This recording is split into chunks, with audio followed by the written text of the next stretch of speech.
book friends, what's up? How's it going? I have two videos that I'm filming today. I totally did not plan it. I don't usually film like two in a row, and I brought my big old jug of water. It's one of those that has like the dates on, or not the dates, the times on it to keep me on track during the day because I will be doing a lot of talking today. Oh my gosh, but I just can't help it because I ended up sitting down and finishing a book that I had due. It was an arc that I had due this week. And then I gave myself a couple of days to finish the other arc that's actually due on the same day that the first arc was. Does that make sense? And I sat down and literally I read the whole thing in one sitting. When was the last time that happened to you? Because that's been a long time since I've done that. Obviously, it was the right amount of pages that I was able to do it, but I loved the story. So that's going to be the first video, which is this one that I'm filming today, is on that book, which is Conflict of Interest by Dee Lagasse. Okay, I'm going to take a sip of water. I have read several of Dee's books, not all of them. I think there might be one or two that I haven't read. And I started reading her before I started my channel. So I will of course include the videos that I have done on her books in the description box below. I just love her stories. She writes a cleaner romance, although I have to say that her last book, Keeping Score, was a little bit, the heat level was turned up a little bit, but I really do find that she's one of the only authors that I read that I don't miss it. I love the way she writes the chase. You know what I mean? Them meeting, them falling in love, all that kind of stuff. She writes it so well. I absolutely loved Keeping Score, and I loved Conflict of Interest. Conflict of Interest is about Audrey and Leo. Audrey is, the book starts with her and it takes place in the Boston area. She's freshly out of law school and applying for jobs at law firms. She goes into a local pub where she knows she can go in, sit down, have a drink. She has a huge interview she's preparing for the next day, which is her dream job interview. I liked Audrey right away. She was a girl with a great head on her shoulders. I could envision her perfectly the way Dee wrote her. And it was funny because this is what she says. She can read people really well. And this is what she says about who decides to sit down next to her. Turning to look at me, he flashes me a bright smile and winks. I'm sure this act works for him most of the time. There's certainly no denying his Adonis features. From his strong jawline, a glowing tan that only comes from being kissed by the sun, and an infectious smile, I couldn't help but feel myself reciprocating despite my annoyance. If I didn't know better, I would have fallen into his trap. I know better, though. I've seen this act played out so many times that it takes all my willpower not to shake my head and roll my eyes at him. The approach may differ from man to man, but the endgame is always the same. They'll say all the right things, their argument will be compelling enough that you'll begin to look at the situation in their eyes. After all, this is what they do all day. In courtrooms, in cross-examinations, with their colleagues, they argue, they read people, and once they've cross-examined your briefs, that'll be the end of it. So she pegs the guy that sits down next to her right away as a lawyer, and she herself is a lawyer. I thought it was funny that she could pick out other lawyers right away. What she doesn't realize is the man who sits down with her, she's going to come in contact with again. It's Leo. Leo is, what did he say? Younger 30s, middle 30s. He is an established attorney. He is a senior partner at the law firm that he works at. I liked Leo. I really did. I liked him from the get-go.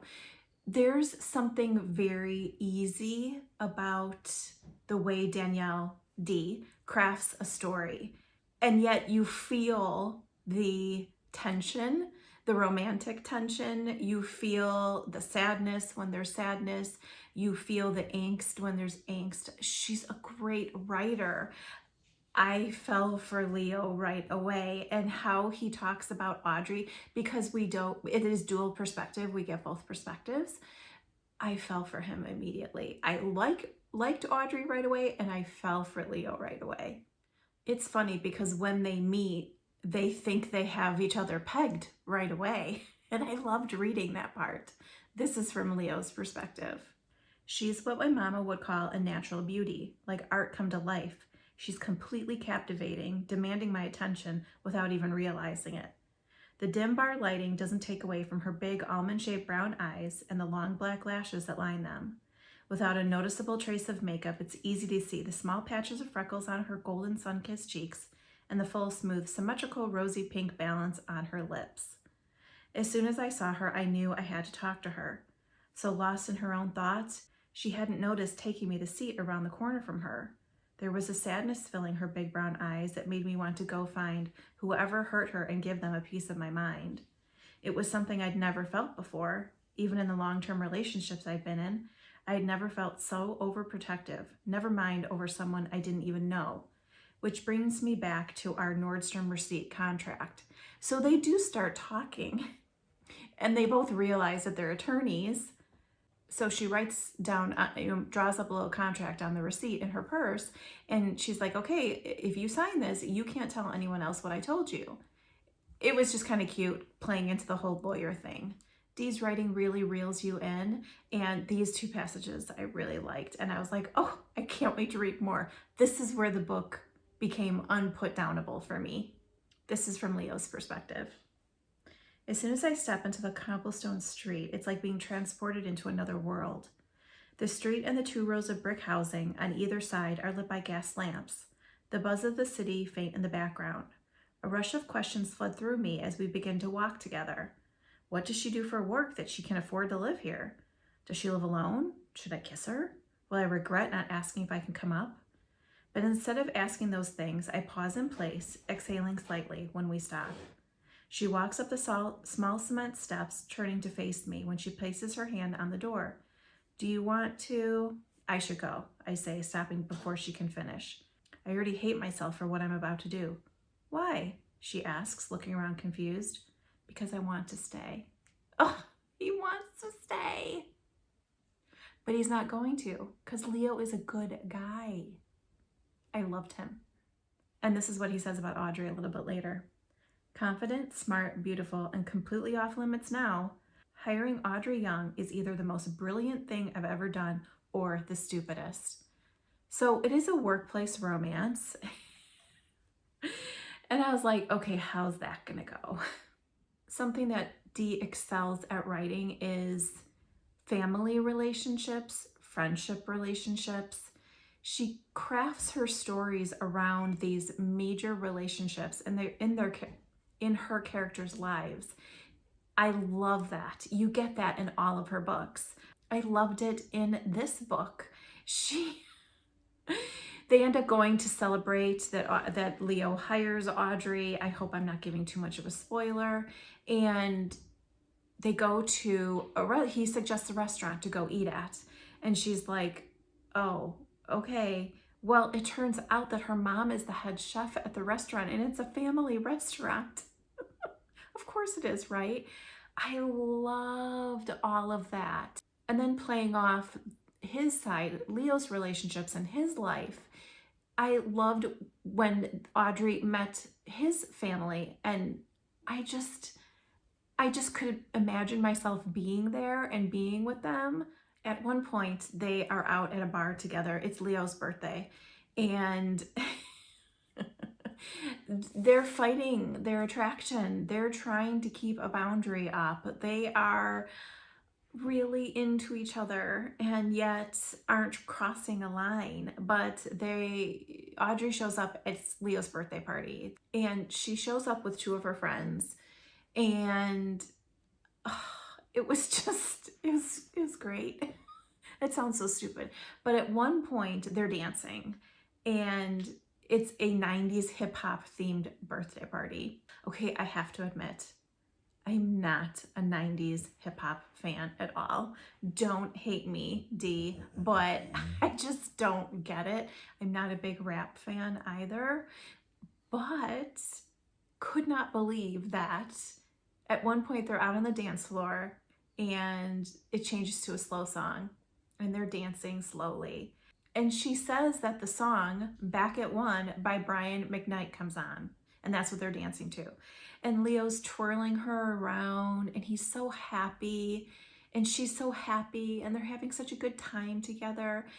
And I love that song. It's on my love playlist on my Spotify. So I, of course, then had to go listen to it because I just love it. I will find it on YouTube and put it in the description box below. Oh my God, talk about setting the scene. It was perfection. This is how it went. Quietly singing along to the song as we go back and forth, she pulls back to look at me a few times, and it takes every ounce of willpower I have not to dip my head down and kiss her. Every effing ounce I have. Instead, I step back, dropping the hand that has settled in the small of her back. Keeping my other hand in hers, I extend my arm and twirl her like a princess. Ugh! The adoration in her eyes when I pull her back to me is as sure as F doesn't help matters. The fastest 4 minutes of my life finish, and I can feel the disappointment in the pit of my stomach as I realize our dance is over. Oh my gosh. And then a little bit later, they're all standing together in a group, and one of Leo's friends kind of likes one of Audrey's friends, and this is that scene. So Lauren, Keegan starts, after Jolie says her goodbyes, hugging everyone and spending a few minutes getting Lucy, Lauren, and Audrey's Instagram handles from them so she can tag the squad. Is there any chance you might like to grab dinner one night? Wow, way to steal my thunder, bro, Memphis laughs, shaking his head. I was just about to ask Lucy. You were? Lucy asked, surprised. When Lauren moves closer to Keegan, I feel Audrey's eyes on me. I know, sweetheart, I know. While her best friends are making plans to go out on dates, we have to sit here pretending we don't want the same exact effing thing. Offering her a small smile is all I can think to do in this moment. I wish it didn't have to be like this.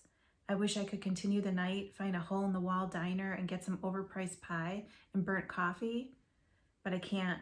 We can't. Because come Monday and every day after, we need to be able to coexist. There's no room for feelings. Oh my gosh, can't you just imagine that? Oh, that one like broke my heart a little bit, made me a little teary. Of course there's drama that comes up. I actually didn't really expect it to be what it was. I thought it was going to be something else.